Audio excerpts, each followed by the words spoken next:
He knelt again at the grave as he had done countless times before, his knees pressing into the soft grass that always seemed too green for such a place. His trembling hands brushed away the petals of wilted flowers from the last visit, and carefully, he placed a new bouquet fresh blue hydrangeas, her favorite, the colors so bright they almost mocked his grief. His chest tightened with the same suffocating pain that had lived inside him since that day, the day the world had shattered, the day his wife was lowered into the ground. He whispered broken words into the air, words he knew no one could hear. Yet he kept speaking because silence was unbearable. He told her how empty the house felt, how the halls echoed with nothing but his footsteps, how he would sit at the table and imagine her smile across from him, how he had tried to keep working, how the boardroom was colder than ever, without her voice reminding him to breathe, reminding him to live. He told her he could not sleep, because dreams would always bring her back, only for the cruel morning to steal her away again. His body trembled as he bowed forward, pressing his forehead against the cold stone, his breath fogging against the polished surface, and in a voice that cracked, he confessed he was afraid that with every day that passed he was losing more of her. Afraid that her laugh, her touch, her scent would fade into shadows until even memory abandoned him. He clutched the stone and wept as though his tears could reach through the earth and wake her. It was then that a sound pulled him from his grief. A soft, fragile voice so out of place in this field of silence, he froze, his shoulders stiff. His breath caught. He lifted his head slowly and turned his tear-stained eyes, and there she was, a little girl no older than 6 or 7, her golden curls glowing faintly in the late sun, her pink dress torn at the edges, her bare feet pressing into the soil as though she belonged to another world. She watched him with a stillness that unsettled him, her blue eyes too deep for her years. She stepped closer without hesitation and placed her tiny hand on his shoulder. Her touch was warm and real, grounding him in a way that felt impossible.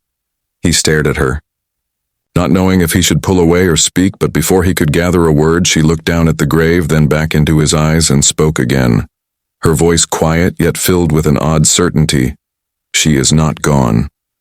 She is alive, I can prove it." His breath caught, his entire body went rigid. He blinked at her, the words echoing inside his head louder than the cries he had poured into the soil. "What do you mean?" He finally forced the words out, his voice hoarse with disbelief. But the girl did not flinch. She only tightened her gaze and nodded as if she had carried this truth for far too long. He tried to reason with himself. Perhaps this was some cruel trick, perhaps the child was lost or confused, but something in her eyes rooted him to the ground. They were not the eyes of confusion. They were the eyes of someone who knew, and he wanted so desperately to believe her that it frightened him. He swallowed hard, his heart hammering in his chest. "Tell me," he whispered. "Tell me how." The girl glanced around the cemetery, her little hand still resting on his arm as if to steady him. Then she leaned closer, her words almost a secret whispered through the air. "They told you she died, but she didn't. I saw her. I was with her. She is not here. In the ground she is somewhere else, and I can show you." His mind spun, his thoughts colliding into one another in a storm of confusion and longing.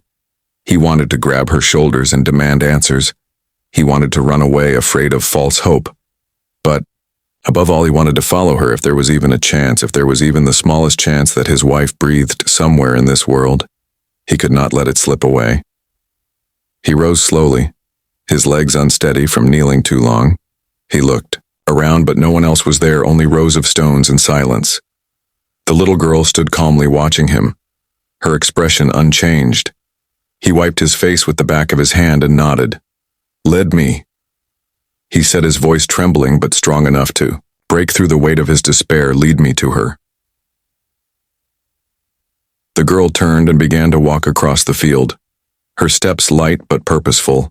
He followed her, his polished shoes sinking into the grass, each step echoing like a heartbeat. He could hardly keep his breath steady, his mind fighting between the voice of reason and the pull of faith. The girl led him past the gates of the cemetery and down a narrow dirt path that wound between tall trees. The air grew cooler and the sounds of the city faded into distant murmurs as though they were crossing into another realm. She never looked back. She simply walked, and he followed, every fiber of him stretched taut with anticipation. Finally, they reached a clearing where an old cabin stood, its wood weathered and gray as if it had been forgotten by time. The girl stopped and turned to him, her eyes shining in the dim light. "She is inside," she said softly. "Go see for yourself."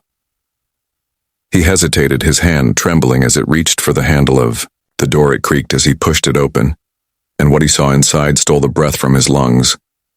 There in the small, dimly lit room sat a woman, her back to him, her hair tumbling in familiar waves down her shoulders, her posture so achingly known that he could not move for fear that the vision would vanish.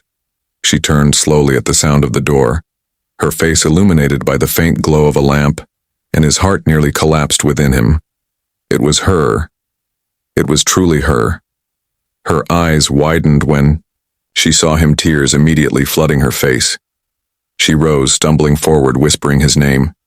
He gasped, staggering back against the frame of the door, disbelief and overwhelming relief crashing into him like a storm. He reached for her, and she fell into his arms, sobbing as though every moment apart had finally broken. He held her tight, afraid to let go, afraid that if he did, she would disappear again.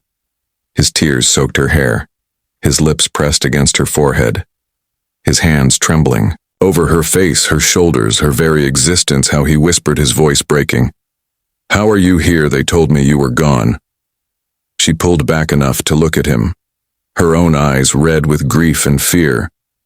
"I was taken," she whispered, her voice shaking, but urgent. "They made everyone believe I was dead, but I am not.